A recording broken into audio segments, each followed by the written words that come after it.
You know, I have one question for you, the viewer watching. I have one question.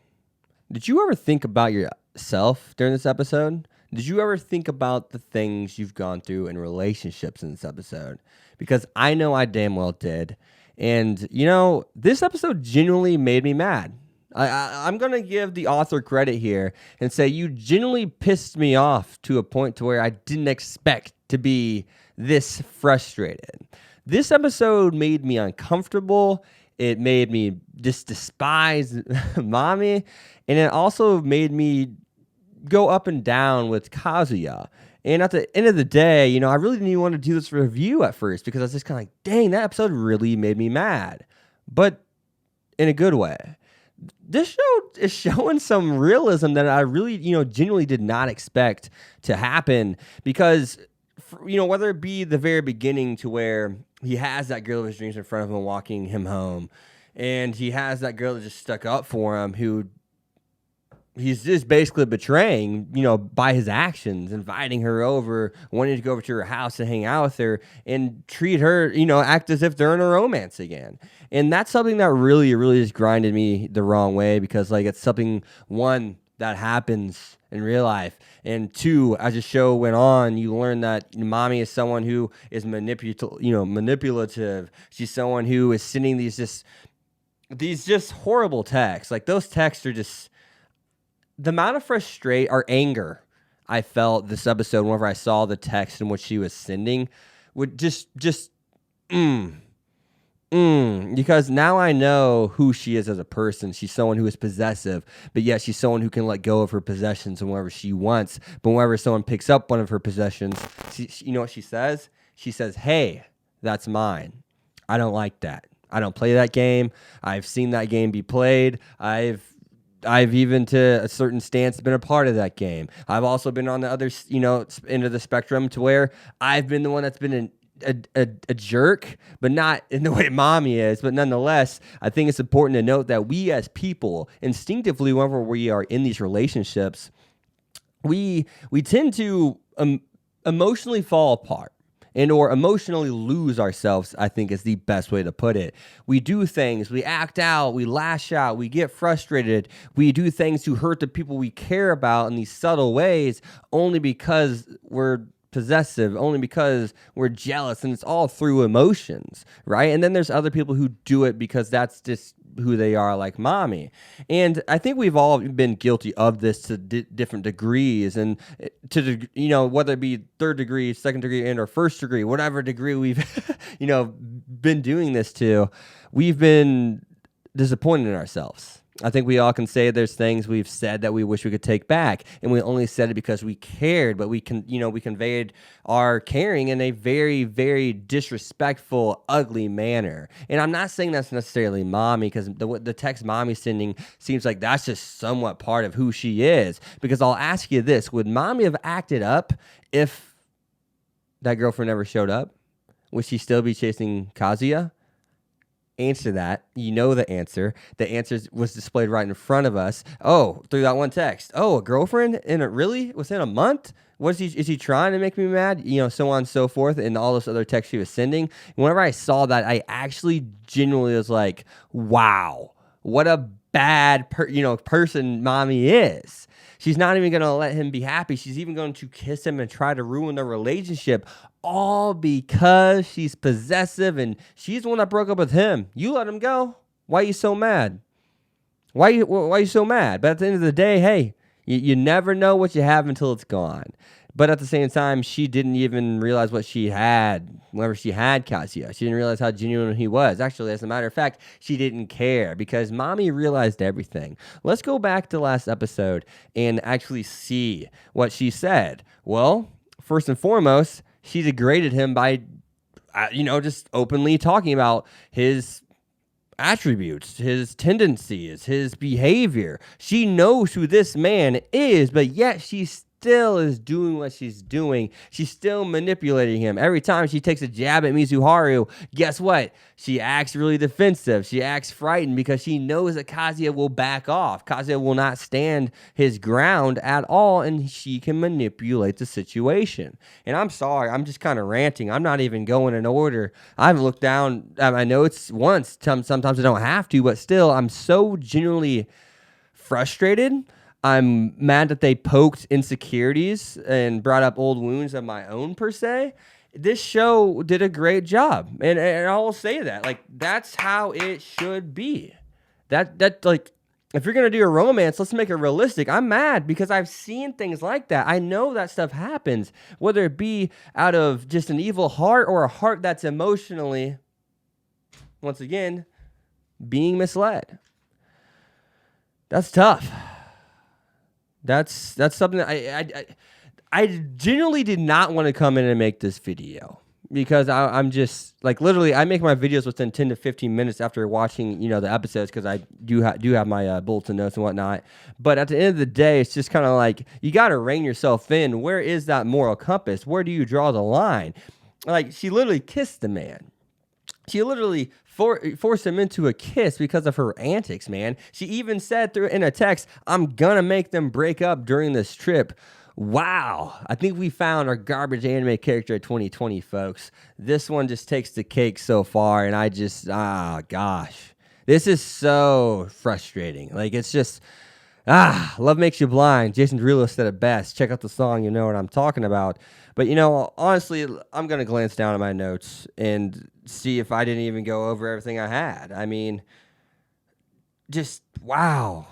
The fact that she even called me, Mizuharu cringy for what she did and how outspoken she was for Kazuya. Like, what kind of person do you have to be, man? Like, this is good writing. This is what I like to see. You made me mad. ReZero was a perfect example of how a show can make you mad. And even Kazuya is making me mad in the sense that it's just like, dude, get your shit together. You acknowledge what you're doing. Work, like, do something. Like, stand up for yourself, man. You're forsaking yourself. Yeah, you're not dating Mizuharu, but what Mizuharu did for Kazuya and stand up for him was something that he betrayed whenever he is trying to, fall prey to mommy, right? And then make himself conveniently invite her over and so on and so forth. Yes, he did catch himself, and he did kind of get that whole moral aspect of, she just stuck up for me, all this stuff, and now I'm doing this. This girl degraded me just a second ago, and now I'm gonna sit here and go home with her or invite her over to my house and act like we're just these great friends or back in a relationship. That's so just messed up, man. And at the same time, it was cringy. Like, that should be one of the key terms in this episode, was cringe, because each character, she was, mommy is someone who was cringy for being a not a good person, a garbage person. And then, of course, Kazuya was cringy because he was being a garbage person too. And then Mizuharu is a character that actually, even though she's supposed to be a tsundere kind of character, she's the one that's being genuine the most. She's the one that's going with things for the sake of Kazuya. She's the one that's giving and taking nothing besides just a little bit of money. But it's of Kazuya's own doing, because he keeps putting himself in these situations. And I'm just kind of like, man, this guy's gotta pull his head out of his you-know-what, because if he doesn't, it's going to be too late. As a matter of fact, it may already be too late. Man, we're already 9 minutes in. I didn't expect this. I think it's actually 8 though, because I let the camera run for a minute. But man, this is how a romance should be, though. If you really look at it, one thing that really kind of set me off this episode, initially, was just how easily he gave himself up to mommy. Yes, he still likes her. Yes, it's normal for someone to like an ex, even if they're with someone else. Let's be honest. I mean, let's say you dated someone for 5 years. And next thing you know, you're dating someone finally a year later. If you see that person, are you going to feel comfortable? That ex of 5 years? Are you going to feel comfortable if you see her a year later, regardless of whether you're with your girlfriend or not? No. Whenever you see that person, it's going to spark emotion. It's going to spark memories, at least depending on how well the relationship was, how it ended in that context. But it's completely normal. By instinct, you're going to hold on to people at times. And whether you love them for who they were in the past or you just love the memories, it just depends. You have to understand yourself. But in terms of, being with a girl that he liked and he was with her for a month, and yeah, they only dated for a month, but still, it's only a month later, and he was the one who got dumped. He was the dumpee, not the dumper. And things like that are hard because you don't really end things on your own turn whenever you break up. Think about that. In life, whenever you get broken up with, you do not get to end things on your terms. And it's hard. Like, that's not how the fairy tale is supposed to end, right? That's not how I read it. That's not the type of emotion I was trying to have conclude our relationship. Things like that are hard. And this episode really made this video hard. It really made the viewer have a hard time watching it. And that's not wrong. It's not wrong for doing that. That was a good presentation. Like that's what it should have been. And I'm mad that Rent a Girlfriend went this route only because this route is really, really uncomfortable. I don't think I've actually had besides maybe like Scum's Wish, man, bro, this stuff is, it's the same reason why I try to stay out of relationships. It makes you uncomfortable. You don't know. The anxiety, the anxiousness, and the experience is what, if you have, this show will really attack.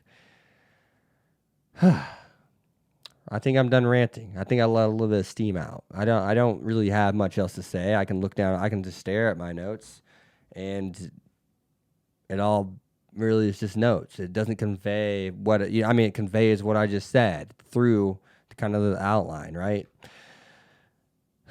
Yeah, I'm rambling.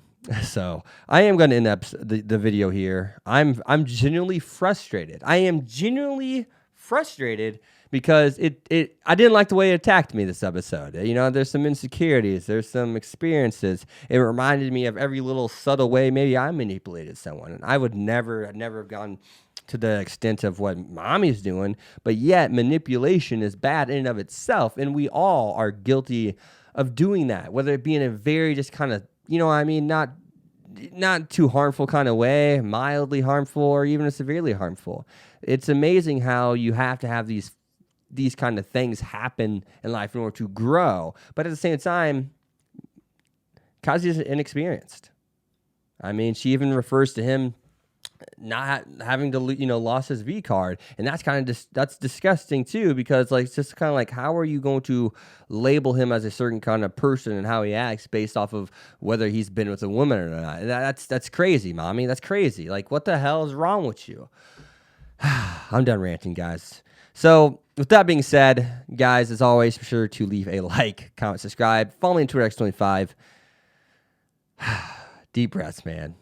Deep breaths. Hope you guys enjoyed the video. Hope you guys are enjoying the show. I'm hoping you guys felt that kind of frustration, and these are good things. This is okay, but I haven't had an anime really put me in such a foul mood in a long time, but maybe because this is the first romantic anime to really kind of harp on these kind of realisms and or the dark aspect of relationships and or romance.